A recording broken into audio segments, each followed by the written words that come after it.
Goeiemôre, baie welkom vir almal van julle. Ek hoop julle hou lekker lang naweek. Vir almal aanlyn, baie welkom ook vir julle wat inskakel van reg oor die wêreld. Dit is vir ons 'n groot voorreg. Ek gaan vir ons bid en dan gaan ons in die woord van die Here induik en dan gaan ons gesels. Sessie 3, kom ons bid saam. Here, dankie vir u woord. Dankie vir die voorreg dat ons in die naam van Jesus kan vergader, by mekaar kan wees. Ons kan sing tot U kan nader, U woord kan bestudeer en dankie vir die diepte en die omvang van die woord. Dankie dat U woord lewend en kragtig is. Here, ek wil kom vra dat U vir ons sal kom bedien deur U woord, dat U ons oë sal oopmaak om te sien soos wat U sien, om te hoor wat is dit wat U wil hê ons moet doen en gee vir ons die geloof om te doen, dit wat U vra. Help dat ons nie net kennis sal kry nie, Here, maar dat ons lewens sal verander. So ek kom vra dat U vir ons sal seën, of ons hier is, of online is, kom bedien ons, Here, in die naam van Jesus. Amen. So ons het hierdie is die derde week wat ons in Johannes, hierdie reeks is, die evangelie van Johannes, daar's 4 evangelies, Matteus, Markus, Lukas en Johannes, en ons is nog steeds in hoofstuk 1, en jy dink dalk, as jy so aangaan, gaan ons nog 'n paar jaar hier besig wees, ek weet, maar ek beloof dit gaan iewers 'n bietjie spoed optel, maar ons moet half die fondasie net lê, en Johannes gee die rede hoekom hy sy evangelie skryf. En Johannes 20 skryf hy, maar hierdie wondertekens, hierdie wat ek neergeskryf het, is beskryf sodat julle kan glo. My hart is dat julle sal glo in die Here Jesus, dat hy die Christus is en die Seun van God. En wanneer julle glo, gaan daar 'n uitwerking wees, en dis eintlik wat ek wil hê, sodat julle deur te glo in sy naam die lewe kan hê. En Johannes skryf vanuit die plek uit dat ons beleef reeds hierdie lewe, Jesus is die lewe, hy het gekom om die lewe in oorvloed te gee, en ons begeerte is dat julle dit ook sal beleef, maar dit begin deur te glo in hom, en daarom skryf ek hierdie dinge, en wie ook al dit lees en dit hoor, dat julle geloof in hom sal sit. En ons het gekyk na hy wat sê eintlik hoe groot Jesus is, en laas het ons gekyk na Johannes die doper, wat hy sê oor Jesus, en die getuienis dat Jesus is die lam van God wat die sonde wegneem. Nou vandag gaan ons eintlik verder gaan, en eintlik aangaan, ons begin in hoofstuk 1, maar vers 35, en ons lees daar staan die volgende dag, so dis na hierdie vorige dag wat Johannes sê, daar is die lam van God wat die sonde wegneem, en ons het in detail na dit gekyk, die volgende dag het Johannes weer daar gestaan, met 2 van sy volgelinge by hom.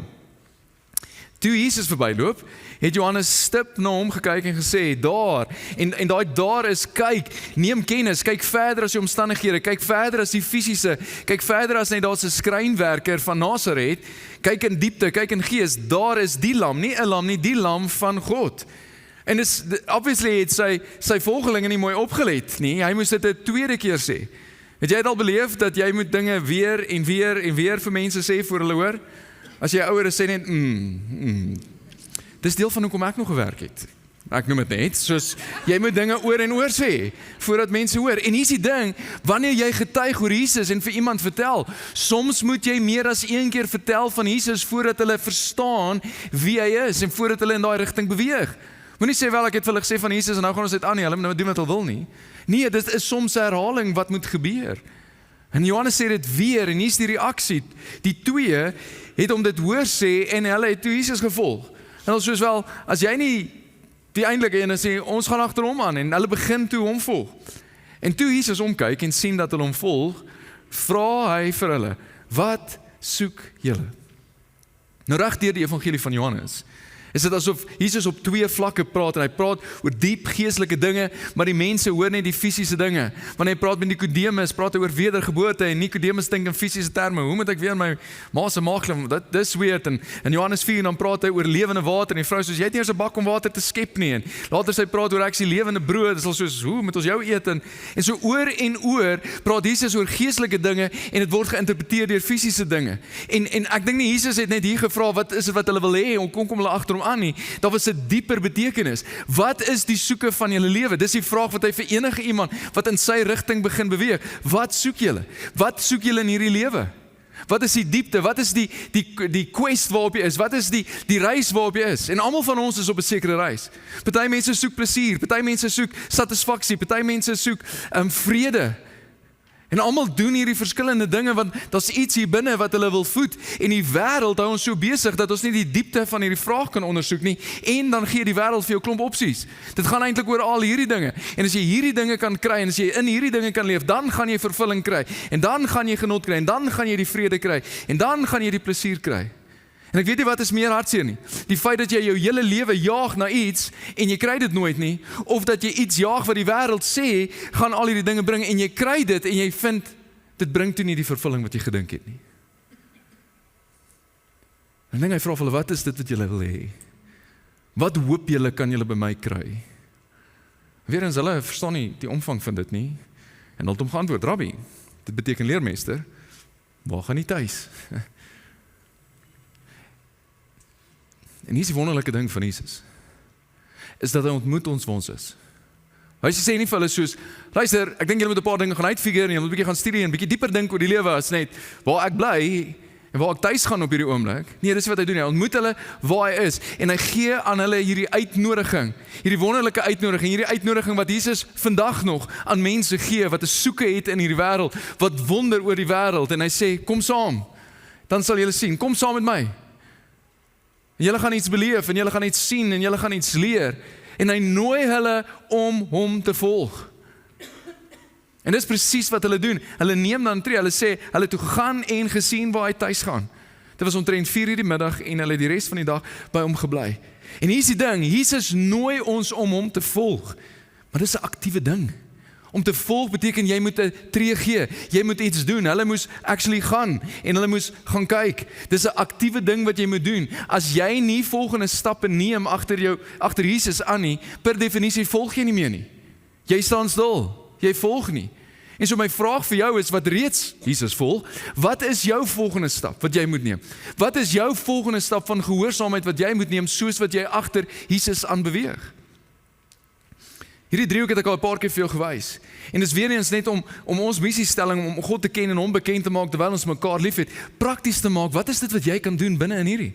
Miskien is jou volgende stap dat jy actually hom moet begin volg. Jy moet gered word, jy moet jou lewe oorgee aan Jesus en hom Here van jou lewe maak. Miskien is dit jou volgende stap. Miskien is jy reeds gered. En daar's dinge wat jy moet doen sodat jy meer soos Jesus kan word. Daar's sekere gewoontes wat jy moet aanleer. Daar's sekere dinge wat jy moet doen. Jy moet jou Bybel begin lees. Jy moet miskien weer kerk toe kom en terugkom kerk toe, en meer gereeld kom kerk toe. Miskien moet jy gedoop word. Miskien moet jy begin bid. Miskien moet jy inskakel in 'n klein groep en waar jy die masker kan afhaal en vertel wat aangaan jou lewe en wat is jou struikelblokke en wat is jou versoekings en dat mense om jou kan kom en jou kan help. Miskien moet jy in 'n klein groep kom sodat jy ander mense kan versorg en hulle kan bedien en hulle kan versterk.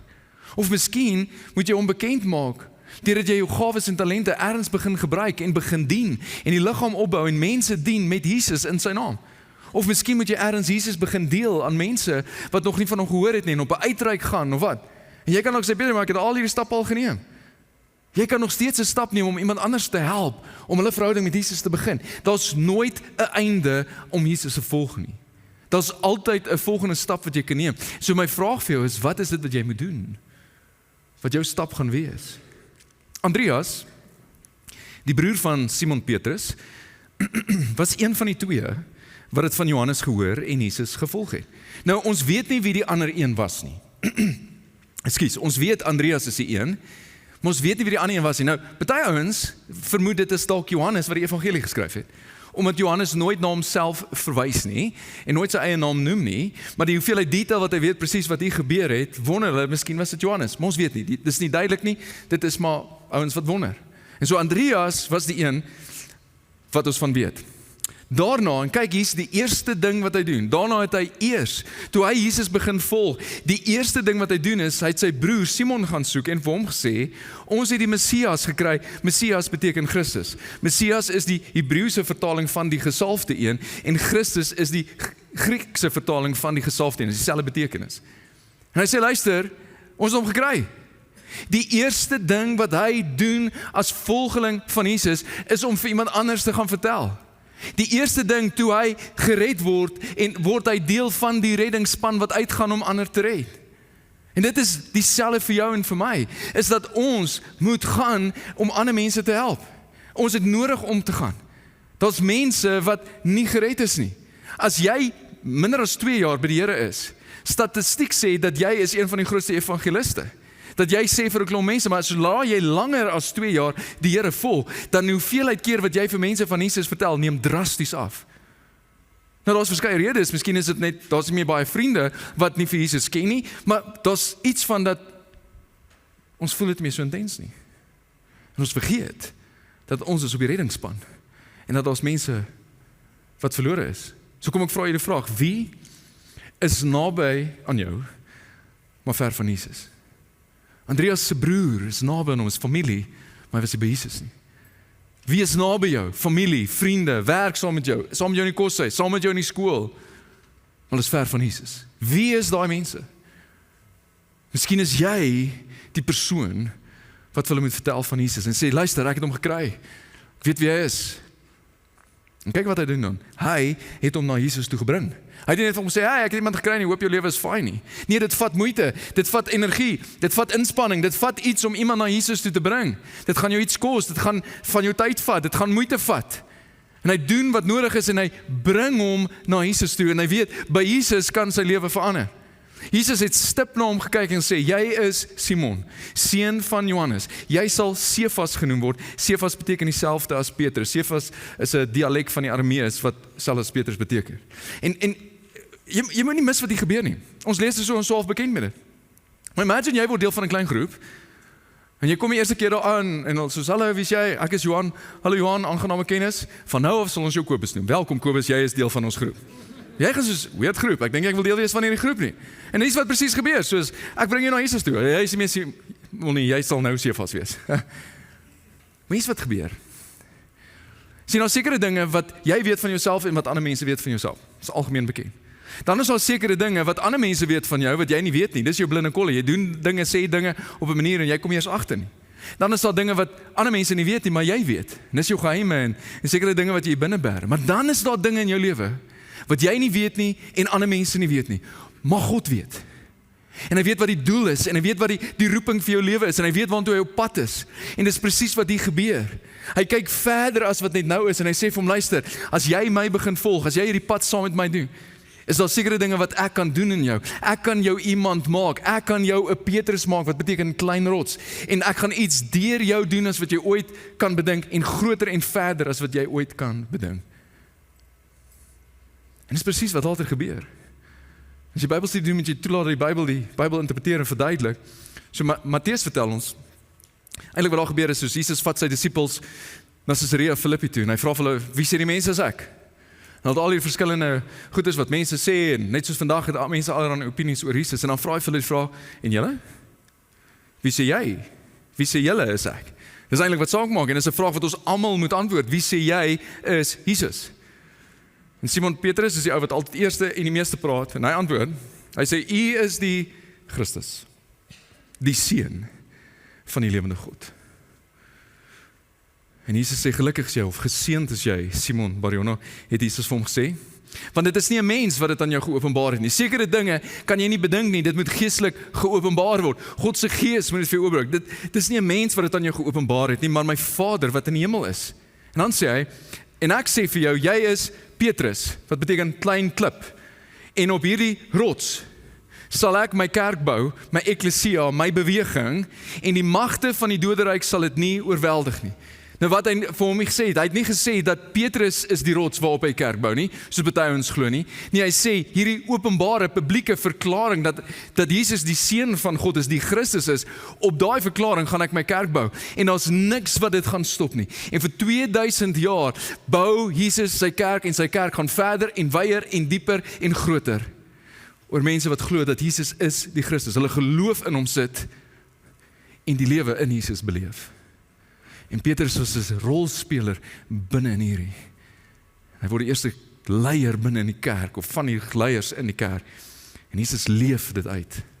Iets wat hy nooit kon bedink nie. Iets wat gebeur. Die wêreld sit seker 'n naam op jou.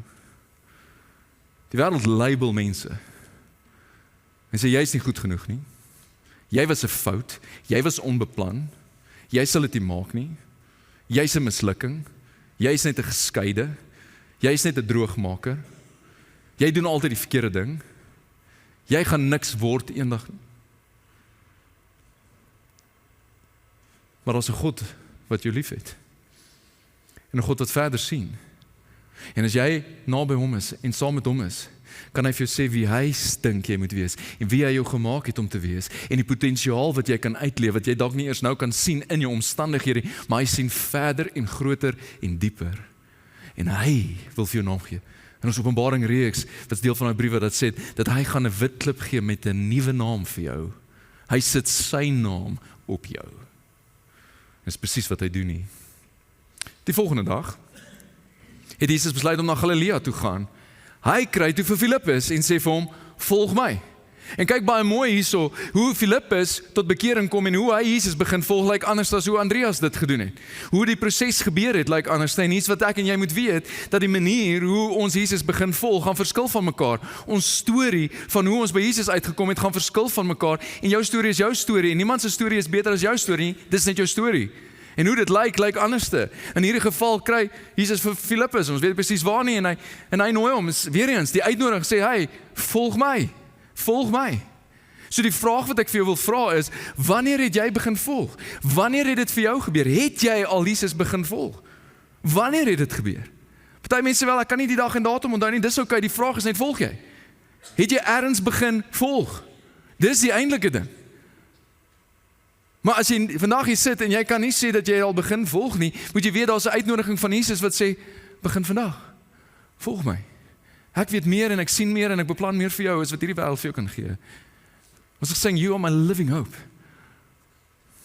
Filippus was van Betsaida afkomstig, van dieselfde dorp as Andreas en Petrus. En kyk, wat is die eerste ding wat Filippus doen nadat hy begin volg het? Filippus kry toe vir Nathanael. Die eerste ding, toe hy gevind is, gaan hy en gaan soek aan ouens. Toe sodra hy gered is, word hy deel van die reddingsspan en hy gaan soek iemand anders.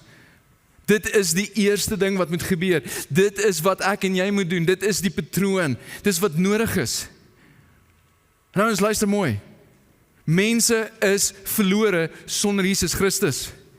En hulle moet gesoek word en gevind word. En ons as Christene weet dat hulle is verlore. Hulle weet nie hulle is verlore nie. Hulle weet dit nie. En as ons dit nie sê en hulle help dit ontdek nie, as hulle nie by Jesus kom nie, gaan hulle nooit by dit kom nie. En hoe is dit moontlik dat ons liedere kan sing van U is my living hope en U breek die kettinge in my lewe en U bring vryheid en ons weet dit, maar daar's mense wat dit nie weet nie en ons vertel dit nie vir hulle nie. En daar's verskeie redes hoekom mense verlore raak. As jy die storie gaan kyk in Lukas 15, vertel Jesus 3 verskillende stories, verlore skaap, die verlore muntstuk en die verlore seun. Die skape is net besig en hy's net besig om hier te eet en dan eet hy daar en dan spring hy weg vir hierdie ding wat spring en dan gaan hy en voor hy kry lig hy sy kop en soos, hey, hoe het ek hier gekom? En ek wonder waar is al die ander skape? En dis waar party mense is. Hulle is net besig met die lewe. En hulle is net besig met oorlewing. Ek moet dit doen en dit doen. En dan nie en dan nie. En dan op 'n stadium as hulle opkom om asem te haal soos, hoe het ek hier gekom? Dis nie die plan vir my lewe gewees nie. Ek het nie gehoop dis hier waar ek kom nie en hulle is verlore. Ander mense is verlore, soos die muntstuk. Iemand wat na hulle moes omsien en na hulle kyk, het dit nie gedoen nie. Die ouers wat na hulle moes kyk, het dit nie gedoen nie en het hulle verniel en slegte dinge gedoen. Die man of die vrou wat na hulle moes kyk, het dit nie gedoen nie. En ons verlore en ons sit met soveel seer en soveel trauma en soveel bitterheid en soveel staf van die verlede en ons verlore. Ander mense soos die verlore seun, dat hulle kies en sê ek wil niks met die Vader te doen nie. Ek sal my eie kop volg en my eie manier kubai. En ons verlore. Luister maar mooi. Dit gaan nie oor wat mense doen en sê goed. Dit gaan oor mense is verlore sonder Jesus. En kan ek net vir jou sê, mense wat verlore is, gaan optree soos mense wat verlore is. En jy kan sê hoe sleg en wat hulle taal gebruik en al die dinge is, hulle is verlore in hulle sonde. En hulle het Jesus nodig. Die herder het besef, die skaap is verlore. Die vrou het besef, die muntstuk is verlore. Glo jy nog, as 'n volgeling van Jesus, dat mense is verlore sonder Jesus? Glo jy dit nog? Want as ek en jy dit nie glo nie, gaan ons nie iets doen om hulle te vind nie. Hulle finansies kan in orde lyk, hulle lewe kan fyn lyk, hulle omstandighede kan fyn wees, maar sonder Jesus is hulle verlore. Glo jy dit nog? Dis 'n vraag wat ons moet antwoord. En toe hulle besef het in Lukas 15 dat die skaap is verlore, die muntstuk is verlore, het hulle nie een of ander boikot aksie teen hierdie verlore muntstuk en skaap begin soos, wat's fout met jou? Of een of ander Bybelstudie begin soos, wat is die oorsaak van hulle verloreheid? Is dit nou vooraf besluit dat dit so moet wees? Nee, hulle is verlore. En wat is nodig vir iets wat verlore is? Sien, wanneer jy Jesus begin volg, dan begin wat vir hom belangrik is, vir jou belangrik word. En wat vir hom belangrik is mense. As jy 'n vol lewe in Jesus wil hê, kan jy nie net verbind wees aan die persoon van Jesus nie, jy moet ook verbind wees aan die missie en die doel van Jesus. En hier's wat hy gesê het, hoekom hy gekom het. Ek het gekom om te soek en te red die wat verlore is. En dan sê hy in Johannes, soos die Vader my gestuur het, stuur ek julle ook. En dit beteken ek en jy. En dit beteken of verlore mense.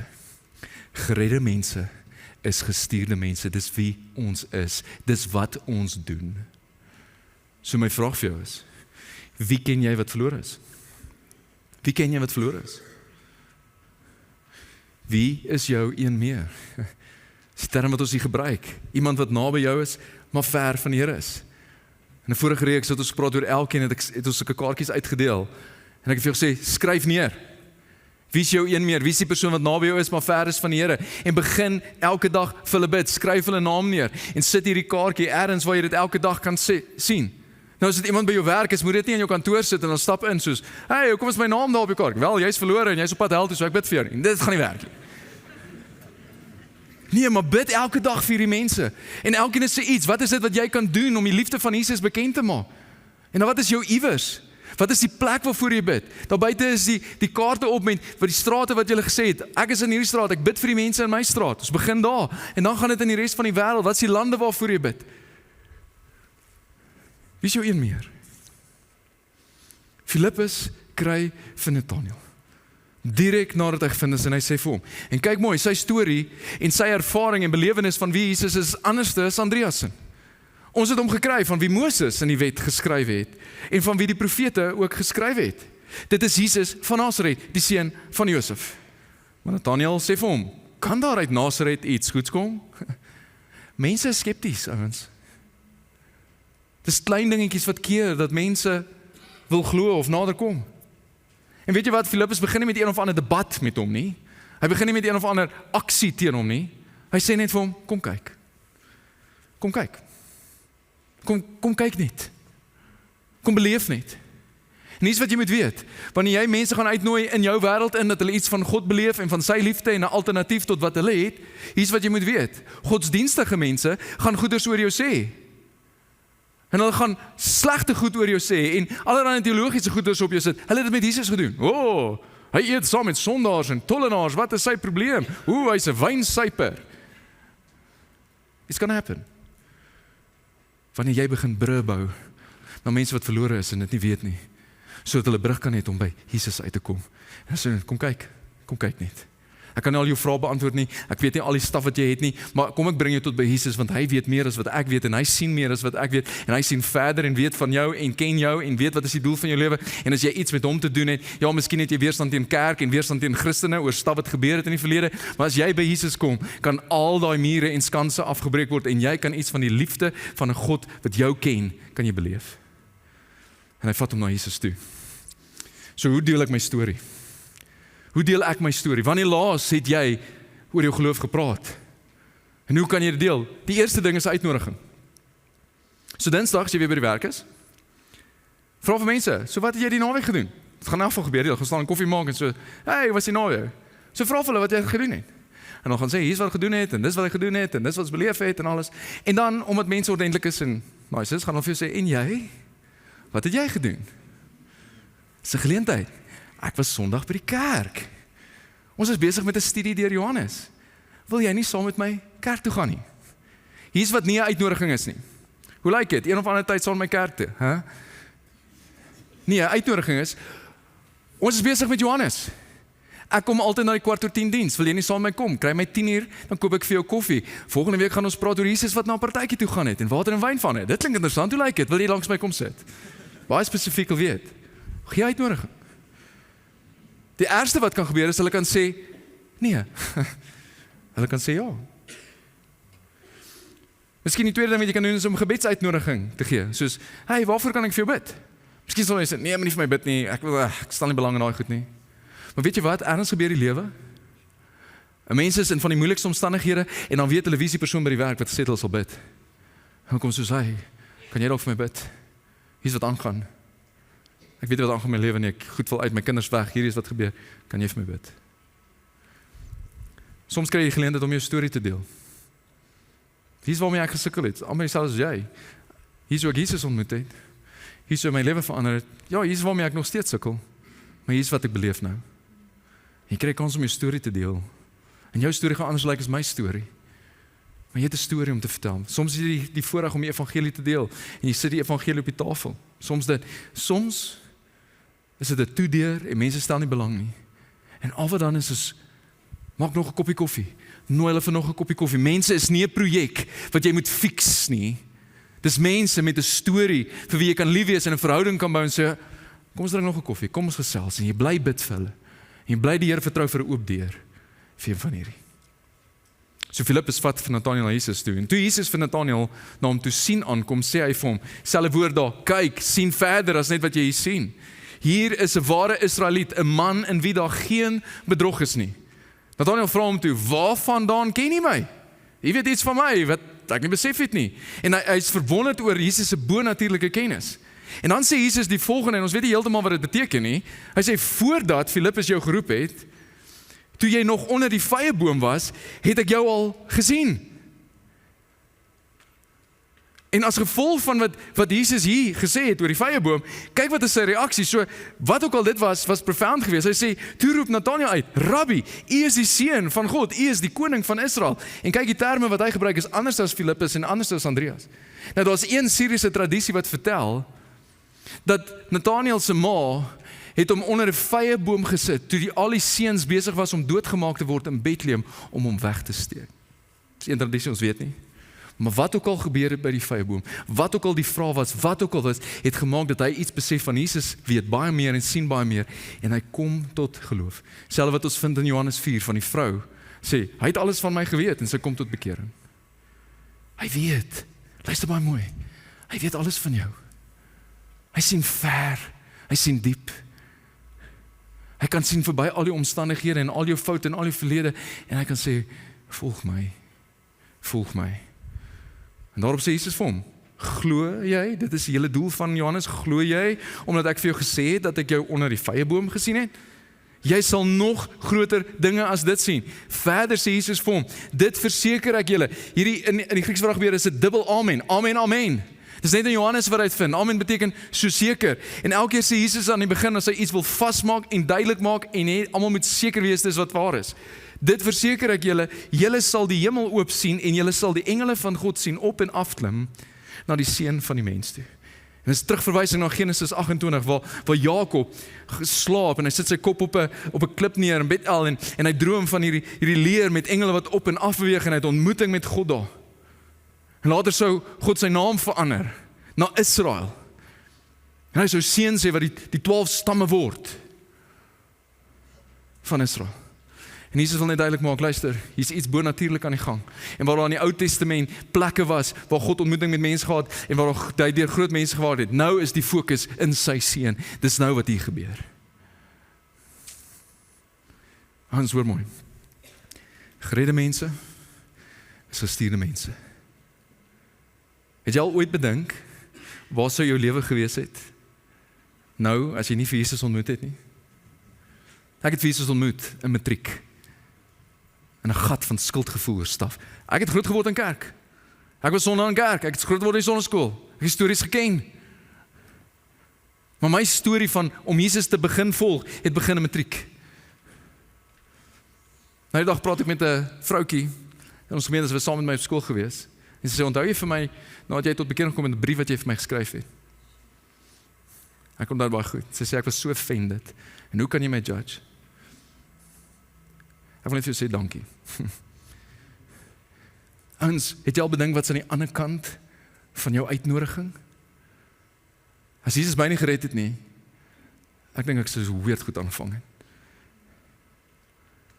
Maar weet jy wat is aan die ander kant van daai persoon wat jy dalk vir Jesus moet vertel? Kan jy dink wat Jesus in en deur hulle lewe kan doen? En wat invloed dit in hierdie wêreld kan hê? En dit lê net aan die ander kant van jou uitnodiging, van jou gebed. Kan jy dink wat gebeur? So kom ek illustreer dit vir jou. In 1855 is daar 'n man met die naam Edward Kimball in Engeland, 'n sonndagskool onderwyser. 'n hart vir die jong manne in sy groep. En hy het 'n diep begeerte om die evangelie met hulle te deel. Die liefde van Christus op 'n sagte manier. En veral hierdie een jong man van 18 jaar wat in sy oom se skoenwinkel werk, het hy die begeerte om vir hom op 'n sagte manier die liefde van Christus vir hom te vertel. En hy gaan na sy werksplek toe. En agter in die stoorkamer van die skoene deel hy die evangelie met hom. Hierdie ou sou later vertel dat daar 'n vreugde en 'n vrede oor hom gekom soos nog nooit tevore nie. Hierdie jong man, sy naam is D.L. Moody.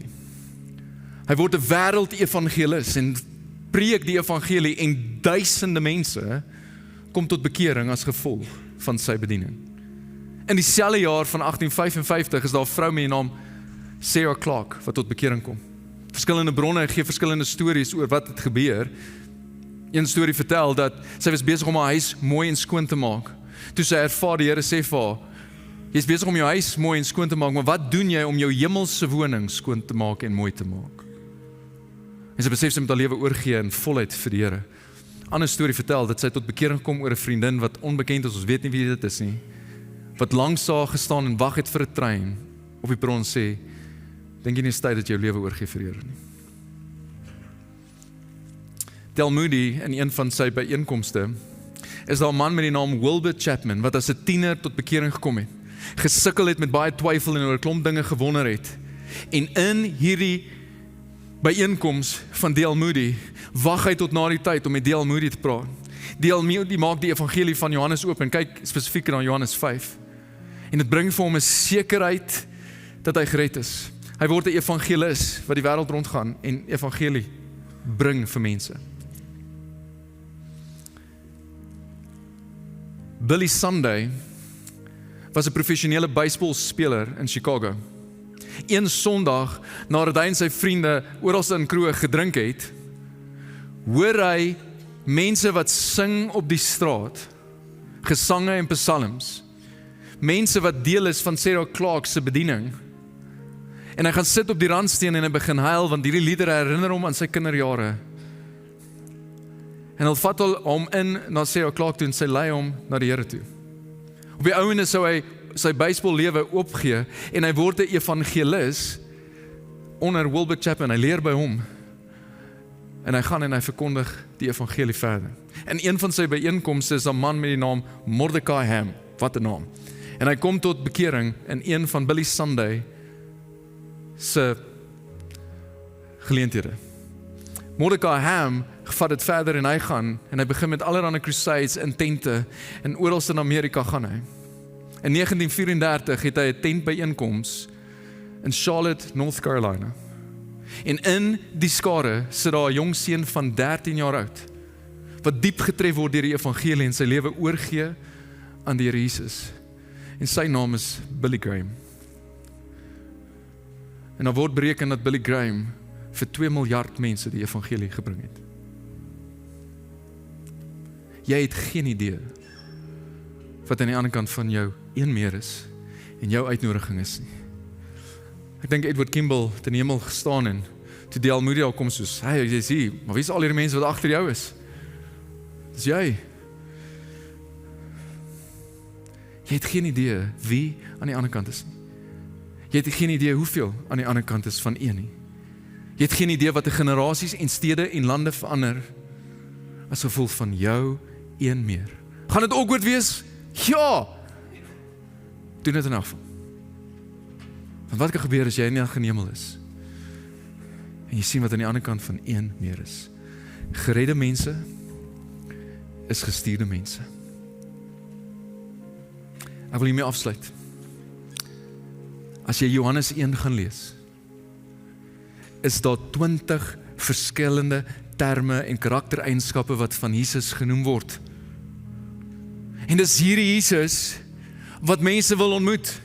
Hy is die woord, hy is God, hy is lig, hy is lewe, hy is die ware lig, die enigste seun van die Vader, Jesus Christus, enigste seun, lam van God wat sondes wegneem, seun van God, Rabbi, leermeester, Messias, Christus, Jesus van Nasaret, seun van Josef, koning van Israel.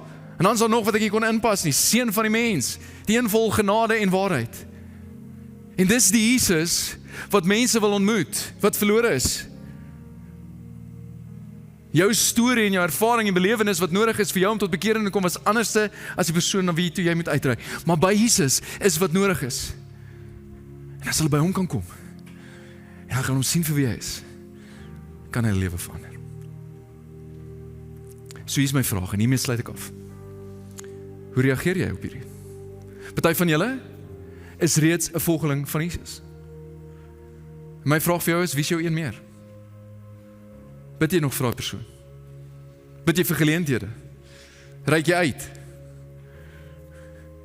Jy het geen idee wat aan die ander kant is nie. Ek wil jou aanmoedig. Hou aan. Hou aan bid. Hou aan bid vir straat, hou aan bid vir iewers, hou aan nie iets doen. Hou aan bid vir een meer. En dan, dalk is jy hier vandag. En as ek die vraag vra, het jy al Jesus begin volg, moet die eerlike antwoord wees, nee, ek het nie. Ek het nog geen stappe in sy rigting gegee nie. Ek ken kerk, ek ken die versies. Iets vir jou oop uitnodiging van hom. Kom kyk. Kom sien. Hy sien meer in jou as wat jy kan sien nou. Hy sien verder as wat jou omstandighede heiliglik sê. En hy weet hoekom hy jou eintlik gemaak het. En hy weet eintlik wat die vervulling in jou lewe sal bring. My uitnodiging vir jou is, kom kyk. Wie weet wat kan gebeur. So kom ek bid vir ons Vader. Here Jesus, dankie dat U gekom het om te soek en te red ons wat verlore is.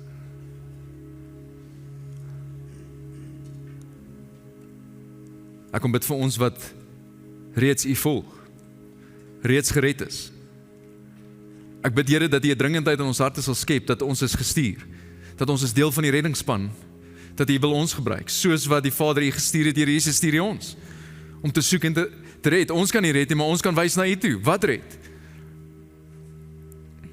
En so ek bid dat U 'n dringendheid in ons harte sal sit, dat U liefde vir mense ons sal dring, om te gaan, om te sien, om op te let. Ons bid vir mense om tot bekering te kom, ons bid vir geleenthede, vir oop deure, om ons storie en die evangelie op die tafel te kan sit.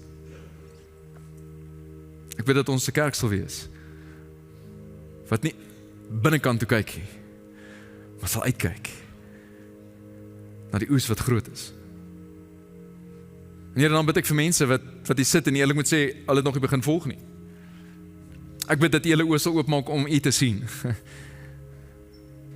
Om te sien wie U is, om te sien die liefde wat U het vir hulle, om te sien dat hulle is verlore. En daar is 'n boei wat uitgegooi word en sê, kom. Dat hulle sal sien, hulle het 'n verlosser nodig, hulle het 'n redder nodig. En dat hulle sal sien die genade wat is in U. Ook vir hulle situasie. En as jy is, al wat jy moet doen is om te sê, Here, ek erken ek is verlore sonder U. Vergewe my sonde. Ek glo wat U gedoen het aan die kruis was genoeg. Ek kom verklaar die Here en verlosser van my lewe. En help my om te leef vir U. Ek bid dit, Here, in die naam van Jesus. Amen.